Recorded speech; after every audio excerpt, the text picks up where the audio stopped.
Hey, it's Sarah, and I think I figured out the lighting this time. I'm so dumb when it comes to like lighting and special effects and technology and stuff. It's like not even funny. Um, anyway, so this is a response to Wednesday's topic, which is something that Tom X 26 or something mentioned. That one of our members had said something about once an anorexic, always an anorexic. And what were our thoughts on that? So, for me, once an anorexic, always an anorexic. Yes, I believe that is true. And here's why. For most of us, our eating disorders started out very, very young. And if not, then the issues behind our eating disorders definitely started out very, very young. And we didn't ever get a chance to be adults without the presence of our eating disorder. So, when I grew up, my eating disorder started when I was about 10. And when I grew up,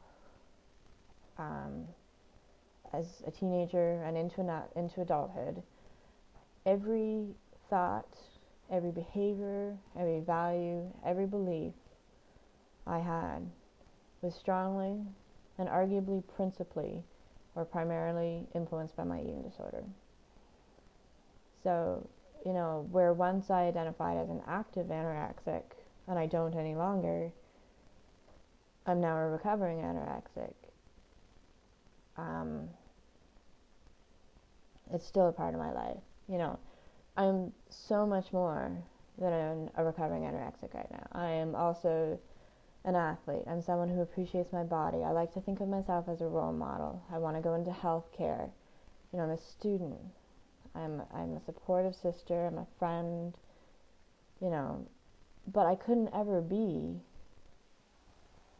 any of that if my eating disorder still wasn't a major part of my cognitive sort of stream of thought. I couldn't appreciate my body if it didn't almost fail on me. I couldn't appreciate the need for healthcare if I didn't have that experience where I did need it so badly. I could never be a role model without knowing what it meant to need one. So all of who I am becoming now is founded upon the fact that I not only had an eating disorder, I was my eating disorder for so long.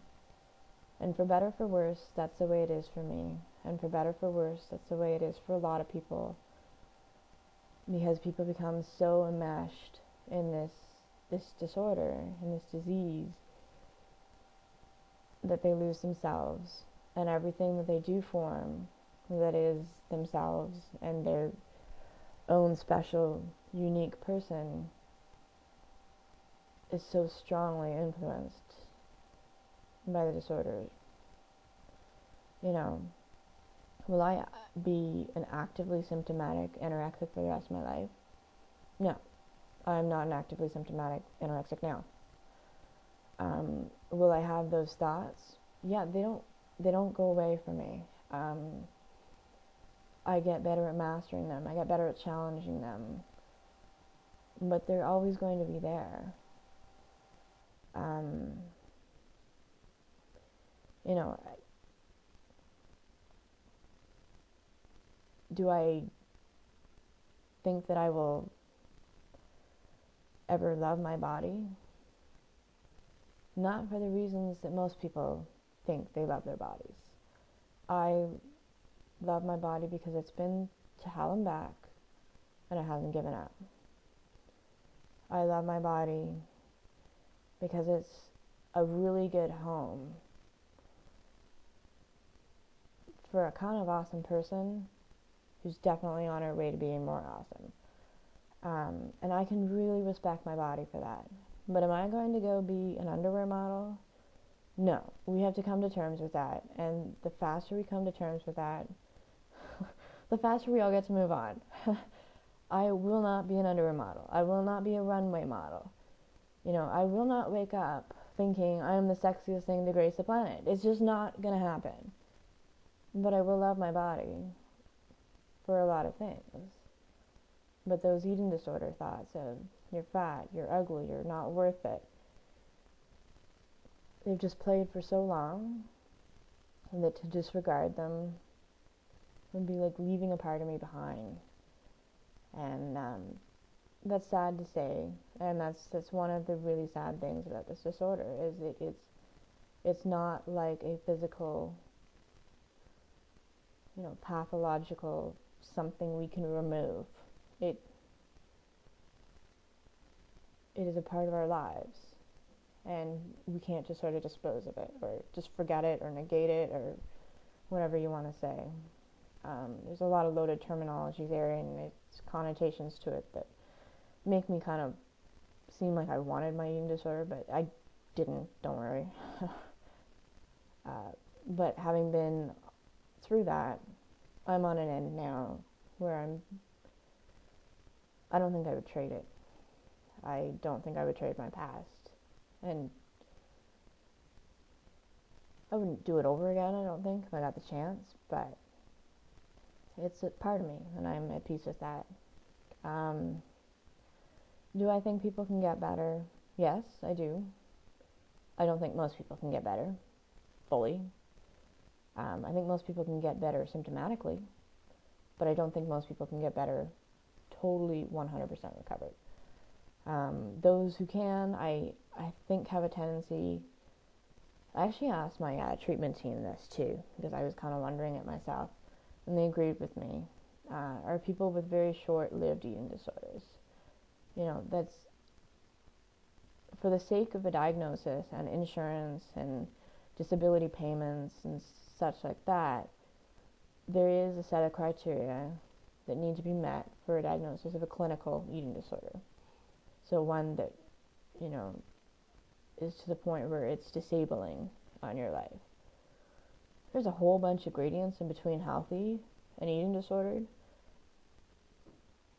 But what we're talking about for all of us is this clinical eating disorder that paralyzes your life. So don't tell me, or go to your doctor saying some person on YouTube said I didn't need treatment because I didn't have an eating disorder long enough. No. Like, if you're behaving in a way that is eating disordered, there's something wrong and something needs to be addressed. But for the sake of science, we put these parameters in place. And the tendency happens to be in research that the people with more short-lived eating disorders have a better chance of recovery, or full recovery. The second thing is I think that children who start very young but manage to recover before they go through their teenagehood, before they find out who they are, before they form those thoughts, those beliefs, those behaviors, have a better chance at full recovery. For instance, if they start at 6 and end at 12 and are recovered going into their teenagehood, they're way better off, in my opinion, than someone who starts at 18 and ends at 24. Just simply because they get a chance to find themselves. People ask me what I lost in my eating disorder, and I will say time. I lost so much, but the only thing I really truly missed was time.